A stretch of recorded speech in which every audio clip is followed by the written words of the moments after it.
मीण। हरि ओम। श्री सीतारामचंद्र भगवान की जय।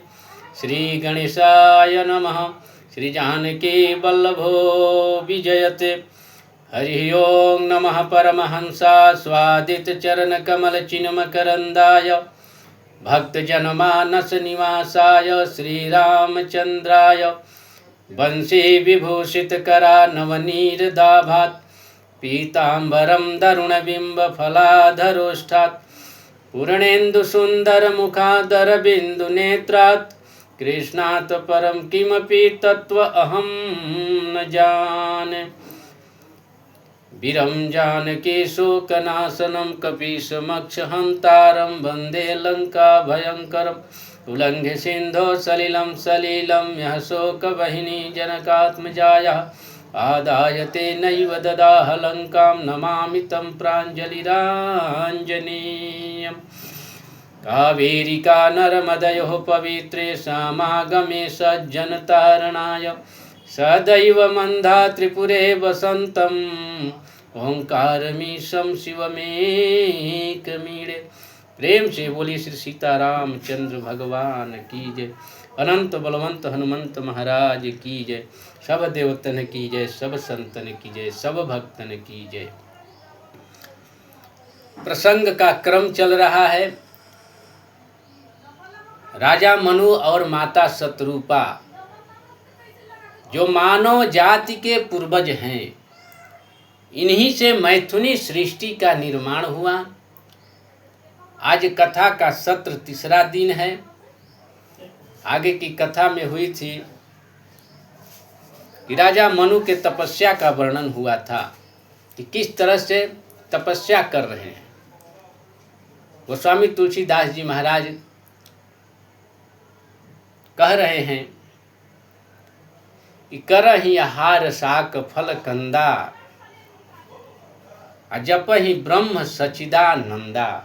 इस तरह से तपस्या करते करते समय कितना गुजर गया। बाबा लिखते हैं कि यही विधि बीते बरस सट सहस बारी आधार संबत सप्त सहस्त्र पुनि रहे समीर आधार। यही विधि बीते बरस सट सहस बारी आहार। 6000 वर्षों तक उन्होंने केवल जल पी कर रहे और फिर जल पीना छोड़ दिए 7000। यही विधि बीते बरस सट माने 6000 वर्ष तक जल पी कर रहे, फिर जल पीना भी बंद कर दिए और हवा पीकर 7000 वर्षों तक तपस्या किए। आगे चल के उन्होंने बाबा लिखते हैं कि बरस सहस दस त्यागे सो बरस सहस दस त्यागे सो 18 रहे एक पद दो बरस सहस दस त्यागे सो 18 रहे एक पद दो। अविधि हरिहर तप देखी अपारा विधि हरिहर तप देखी अपारा मनु समीप गए बहुबारा। फिर हवा पीना भी उन्होंने छोड़ दिया। 10,000 वर्षों तक बिना हवा पानी के रहे। आहा। फिर एक पैर पर दोनों दंपति खड़े होकर भगवान के तपस्या में लग गए। ब्रह्मा विष्णु और महेश विधि हरिहर तप देखी अपारा। विधि ब्रह्मा जी, विष्णु भगवान और शंकर भगवान जब इतना कठिन तपस्या राजा मनु और माता शतरूपा जी के देखे तो बार बार उनके पास आए। क्या कहने के लिए? आहा।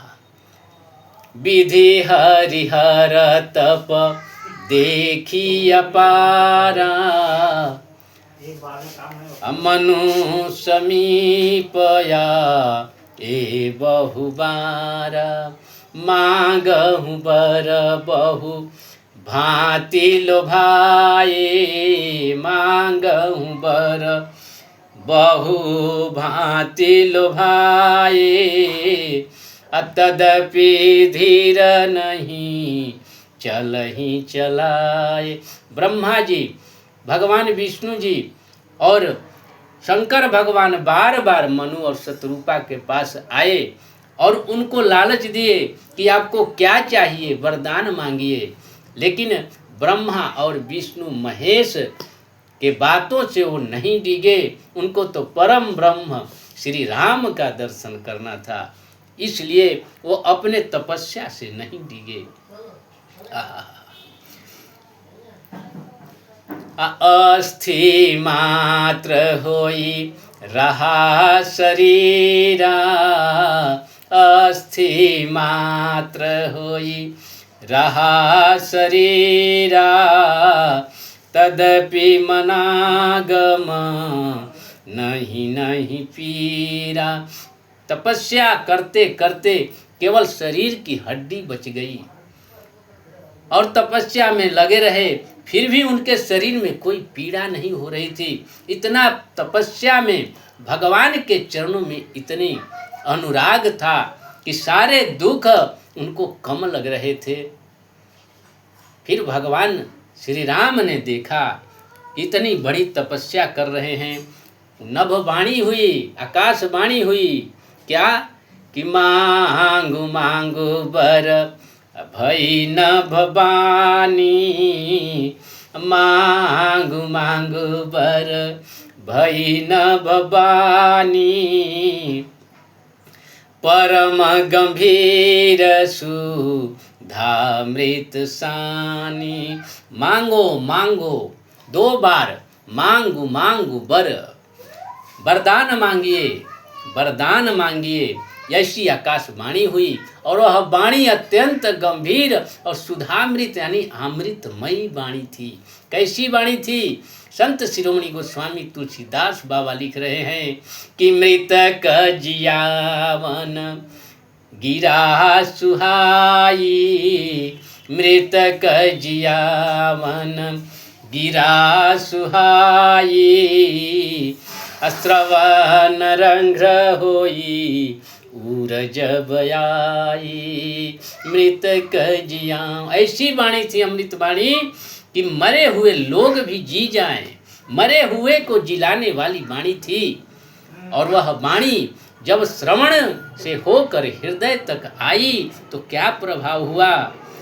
हृष्ट पुष्ट तन भये सुहाए हृष्ट पुष्ट तन भये सुहाए मानहु अबहि भवन ते आए। जब भगवान की अमृत वाणी को राजा मनु और माता शतरूपा जी ने सुना तो जब हृदय तक अमृत वाणी गई तो उनके शरीर जो अस्थि मात्र बचा था वह हृष्ट पुष्ट हो गया। ऐसा लग रहा था कि जैसे अभी ही वो तपस्या करने के लिए घर से आए हुए हैं।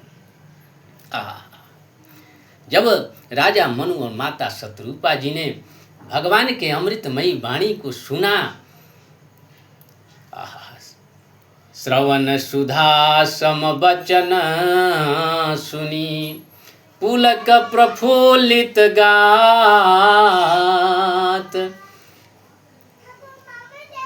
बोले मनु करि दंडवत प्रेमन हृदय समात।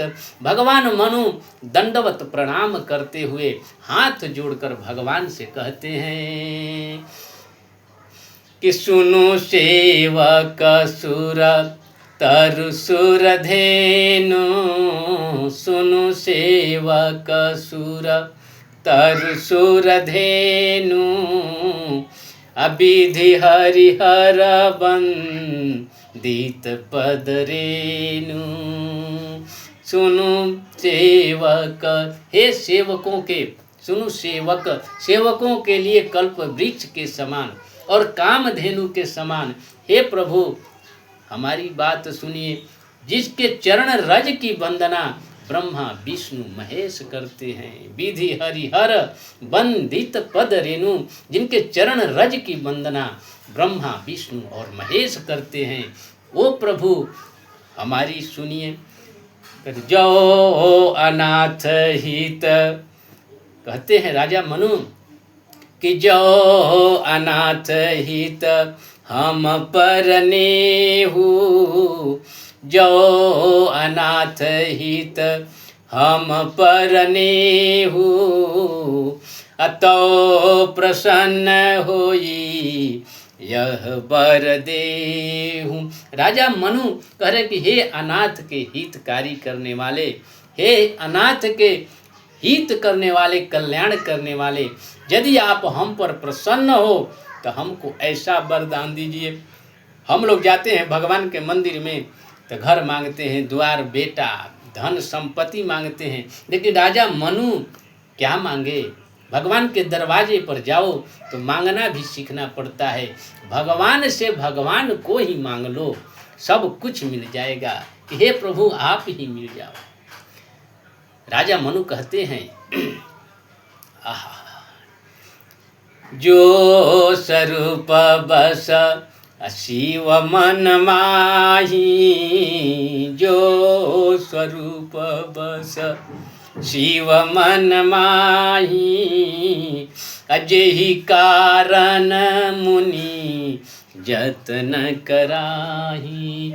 जो स्वरूप बस शिव मन माही, अजेहि कारण मुनि जतन कराही।